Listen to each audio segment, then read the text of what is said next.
I still remember the sound of his truck tires skidding to a stop. She was standing on the side of the highway, soaked to the bone, mascara bleeding down her cheeks. No shoes, no explanation, just a whisper.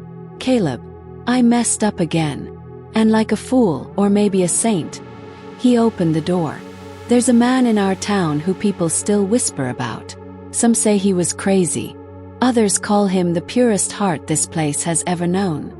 His name is Caleb Miller. He's a mechanic, runs a small garage just off Route 19. Doesn't talk much. Keeps his head down. But years ago, Caleb did something no one understood. He married Lena Grace. Now Lena. Lena was the kind of girl you didn't bring home to your mama. She was beautiful, yes, but broken in ways she never learned to explain. Moved through life like it owed her something. Drank too much. Laughed too loud. And ran. Oh, she ran. From every good thing that tried to hold her. But Caleb. He said he heard God tell him to love her. Not just once. Over and over again. They got married in late spring. Just the two of them and the preacher's wife in a quiet field behind the church. Lena wore a simple white dress from a thrift store. Her hands trembled when she said, I do. And for a while it was good. She cooked dinner barefoot in his kitchen. Painted the walls of their small house in colors too bright for his quiet taste. She even started showing up at church, sitting next to him with her head low. Folks stared. Caleb didn't care. But healing don't happen in a straight line. And love, real love, isn't always enough to fix what's already shattered. The first time she left a note on the fridge. I'm sorry. Can't do this. Don't come looking for me. But Caleb did. Found her 2 towns over, working the bar at some rundown roadhouse. She was already wearing another man's jacket. Already lying through her teeth. He didn't raise his voice. Didn't make a scene.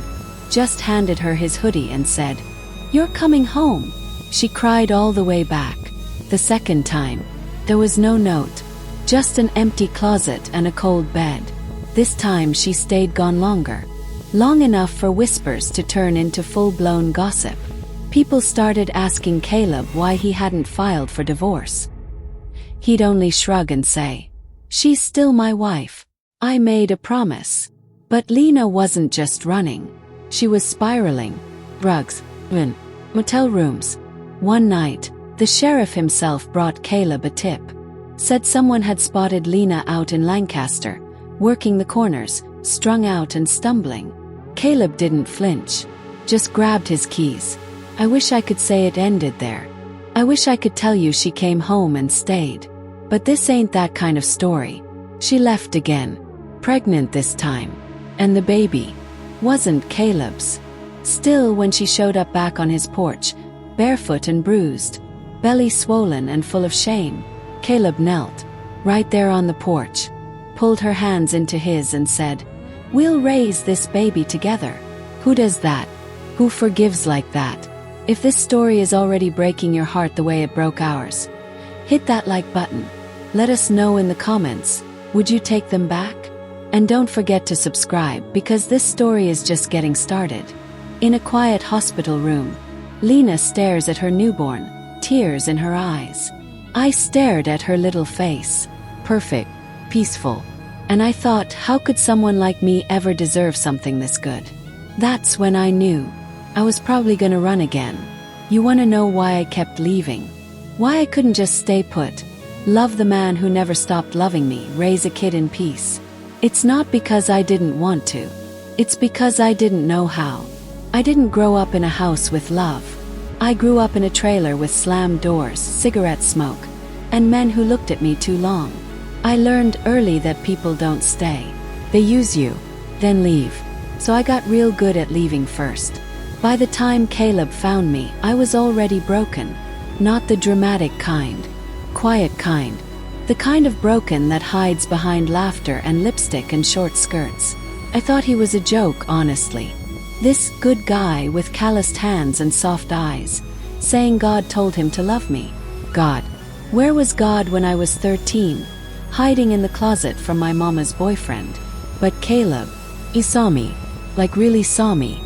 And instead of trying to fix me, he just stayed.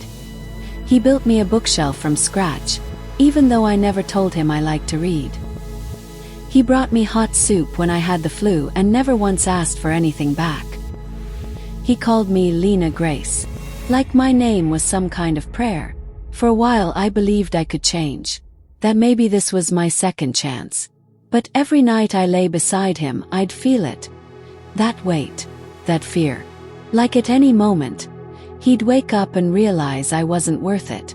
So I did what I always did. Left. And when I left, I didn't just walk out the door. Fell hard. Bars, bad choices, the kind of men who say all the right things and mean none of them. One of them knocked me up and didn't even remember my name the next day. I was sleeping behind a diner when I felt the baby kick for the first time. That was the first time I prayed. Not fancy words. God, don't let her be like me. I wanted to go back to Caleb, but shame is louder than common sense. Tells you you're trash. That no one wants you. That he wouldn't take you this time. But he did. Pregnant belly and all, I knocked on that door in the rain. Didn't even finish saying his name before he pulled me into his arms. He put his hand on my stomach and whispered, "She's ours now." I cried so hard I thought my body would give out. He held me like I was whole.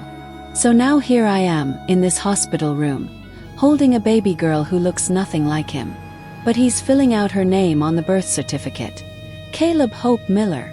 I want to stay this time. Do. But some days I still feel like a ghost in this story. Like the second I start believing I'm loved, I'll ruin it all. Maybe that's what grace is. Being loved even when you're sure you'll mess it up. Have you ever felt like Lena? Like you were too far gone to be forgiven? Drop a heart in the comments if you believe in second chances. Like this video to show support for real messy love stories like this one. And subscribe, because Lena's battle isn't over. And neither is Caleb's faith in her.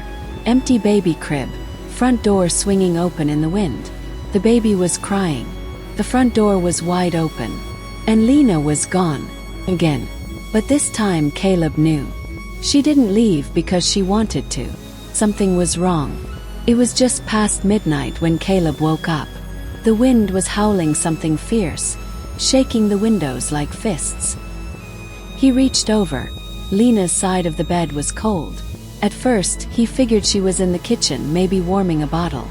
But when he called her name and didn't hear an answer, that's when his gut twisted. The baby was still in her crib, wailing. The front door, wide open. Her coat was gone. So were her boots. But not her phone. Not her purse. Not the diaper bag she always clutched like a lifeline. He whispered her name once. Then again. Then louder. No answer. She hadn't meant to leave. She wasn't leaving. She just needed air. The crying, the pressure, the way Caleb looked at her like she hung the moon. It all felt like too much.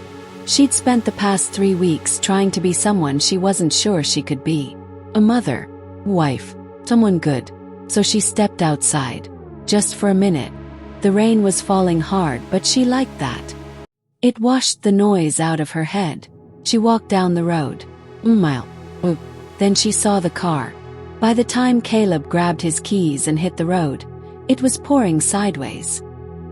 He drove every back road between their place and town, headlights cutting through fog and fear. He stopped at the gas station. Nothing. The diner closed. Then he remembered. The highway near the old train bridge. Lena used to walk there when she needed to go quiet, as she called it. So he drove. And then he saw it. A red hoodie. Mud-stained. Caught in the branches beside the ditch. The guy in the car looked familiar. From one of her darker chapters. He smiled too wide. Offered her a ride. She said no. But when she turned to walk away, he followed. Words got sharp. Then hands got involved. She fought, crashed, screamed, and when she broke free she ran straight into the woods. Branches tore at her arms. Mud soaked her jeans. But she didn't stop. She wasn't just running from him. She was running from that life. The one that always seemed to come back for her when she was trying to be better. Caleb found her slumped under the old bridge, shaking and scraped up. Her hoodie wrapped around her baby's name written on her arm in marker. "Lena," he breathed. She looked up like she couldn't believe he came. "You always find me," she whispered. Caleb knelt in the mud beside her, pulled her into his chest. "I'll always come." That night didn't break them. It refined them. Lena came home with Caleb again. This time with bruises that matched the ones in her soul, but a look in her eyes that hadn't been there before. Not shame, not fear, but resolve. Comment below. Do you think people like Lena can really change for good? Like this video if you believe in the kind of love that never stops looking. Don't forget to subscribe, because Lena's past isn't done with her yet. And neither is Caleb's love. Mid-morning, Lena holding the baby, and there was a knock on the door. The knock wasn't loud. It was slow, heavy, like the kind that comes with bad news. Lena peeked through the blinds and dropped the bottle right out of her hand.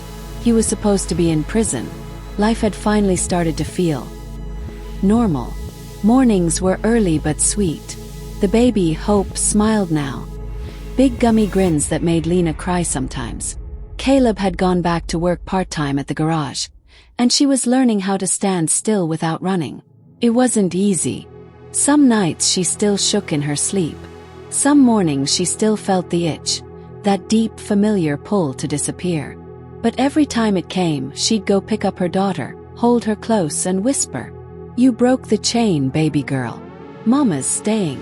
That's why the knock hit her so hard. 2 years ago, the man she escaped from. His name was Jesse Dean. Clean cut, real smooth. The kind of danger that didn't come with warning signs. He'd fed her pills when she didn't want to feel. Told her she was special when no one else looked her way. But it came with bruises. But nights she couldn't remember. She ran from him once. Hid out in another state. Caleb never knew the full story.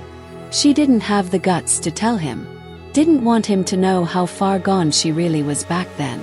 Last she heard, Jesse got locked up on assault charges. But now, he was standing on her porch. Garage phone rings. Caleb had just wiped his hands on a towel when the shop phone rang. "Hey baby," he answered, expecting to hear Lena's tired voice and Hope babbling in the background. But all he heard was breathing. Panic. Cheeky. Then, "He's here."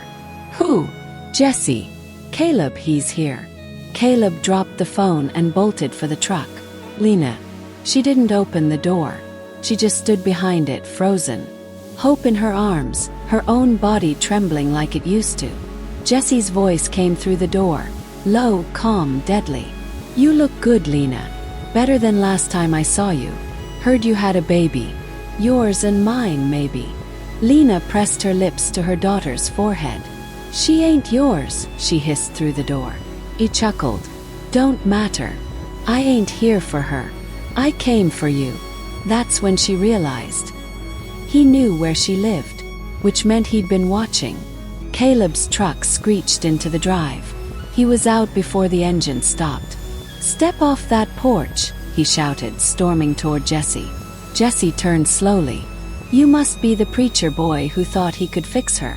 "I'm the husband who did." The two men stood chest to chest. Rain started to fall. Like the sky knew something violent was about to unfold. Jesse smirked. "She'll never be yours, not really. Girls like her don't stay fixed." Caleb didn't swing. He didn't cuss. He just said, calm and deadly, "She chose me. And she's not going anywhere with you." Lena stepped out behind Caleb then. Baby in arms, voice shaking but loud. "You come near me or my daughter again, I will press charges. You don't own me. You never did." Jesse finally left, spitting insults and threats as he backed out of the driveway. Caleb locked every door, pulled Lena into the kitchen, checked the baby's breath 3 times before sitting down. Lena stared at the rain hitting the windows. "I should have told you about him," she whispered. Caleb reached across the table and took her hand. "You're telling me now. That's enough." She wept then, not out of fear, but because she realized. This time she didn't run. She stood. And Caleb. He didn't rescue her. He chose to be saved. Speech balloon if you felt that moment when Lena stood her ground. Drop a fire in the comments. Thumbs up like this video if you believe people can come back from anything. Push pin subscribe so you don't miss the next part. Because Jesse's not done yet.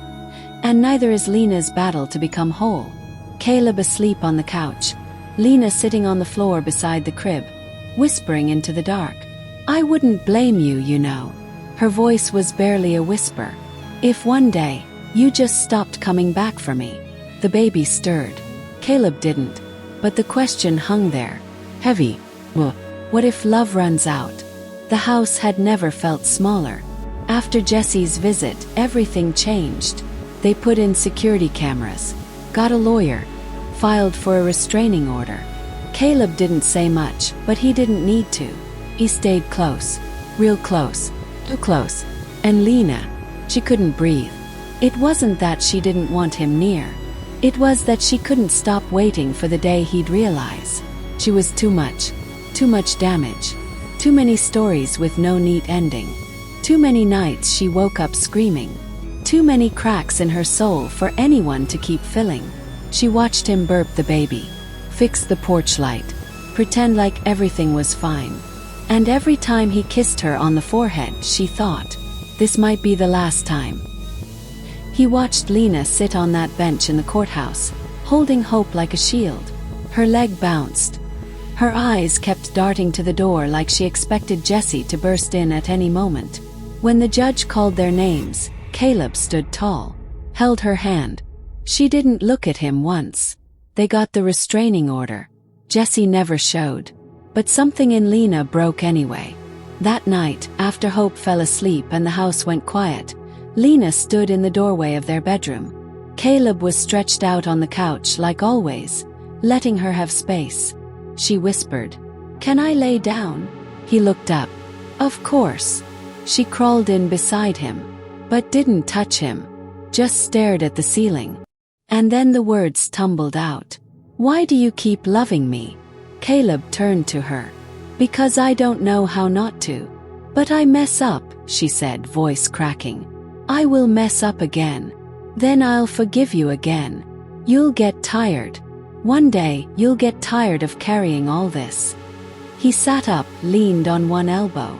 "Lena, you think love is some kind of transaction? That if you break too many times, I'll just return you?" She didn't answer. "I love you like breathing," he said. "You think I haven't wanted to walk away some nights? But every time I think about leaving." He pointed to Hope's room. "I remember that love doesn't quit. Not real love." She cried into his chest until she had nothing left. Not because she felt weak, but because, for the first time, she believed him.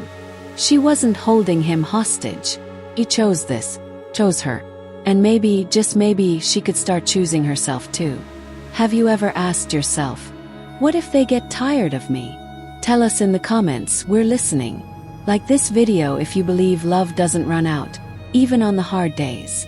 Subscribe now because next time, Lena takes the biggest step yet. Therapy, truth-telling, and something she never thought she'd do, walk into church on her own. Sunday morning, old country church. Heads turn as the door creaks open. Piano music stopped. Every eye turned as the door opened. There she stood, Lena Grace Miller, alone, holding nothing but a folded-up piece of paper and the weight of every mistake she'd ever made. And for the first time in her life, she didn't run. 1 month later, it took her weeks to get dressed that morning. Not because she couldn't find something to wear, but because everything in her still said, "You don't belong there." Not in that little white church with the stained glass windows and the pews full of people who remembered. They remembered who she used to be. And that's exactly why she had to go. The moment everything changed. A week after the court date, Caleb gently asked her if she'd ever thought about talking to someone. Like really talking. Counselor. Therapist. Maybe even a pastor. First she laughed. Then she cried. Then she went. Week after week, she showed up to a quiet office downtown. Sat in a room with someone who didn't flinch when she told the truth. About the abuse. The addiction. The baby that wasn't Caleb's. Men. the nights, the fear, the shame. And slowly, that heavy ball of self-hate inside her began to unravel. Back to the church, the paper in her hand. It wasn't a confession, it was a testimony. Caleb didn't come with her that morning. Not because he didn't want to, because she asked him not to. "I need to do this on my own," she told him. He smiled, kissed her forehead and whispered, "I'll be waiting." She stood behind the microphone with shaking hands, cleared her throat. "You all know me," she said quietly. "Some of you knew me before I knew myself." Few chuckles, few coughs. One old woman folded her arms, unimpressed. "That's okay," Lena smiled. "I didn't come to make y'all believe in me. Came to say thank you. And I came to say sorry. And mostly, I came to tell someone out there that if you think you're too far gone, you're not." She unfolded the paper, but didn't read from it. "I've lied, cheated, run. I've left my husband in the rain more than once. I've hurt the man who loved me when I couldn't even stand to look in the mirror." He paused, voice steady. "But God, and that man, never stopped loving me. And now I'm learning to love myself. Finally." He sat on the porch of the church, bouncing hope in his arms. He didn't need to hear the speech. He just needed to see her come out smiling. When she did, eyes swollen, cheeks wet, hands trembling, he stood. She walked straight to him, dropped her bag and said one word. "Home." He nodded. "Home." That night, Lena tucked Hope into bed, kissed her forehead. She sat beside Caleb on the porch swing, held his hand. She still had bad days, still had flashbacks, but now she also had something else. Is not the kind you get from pretending, the kind that comes when you face the fire and survive it. Lena Grace Miller wasn't perfect, but she was proof that grace doesn't quit, that love doesn't run, that broken girls can become whole women, and that even the worst stories can still end in light. If this story moved you, leave a comment below saying, "I'm not too far gone." Like this video if you believe in healing. Subscribe for more real, raw, redemptive stories like this one. This was the story of Caleb and Lena, a love that stayed, even when it had every reason not to.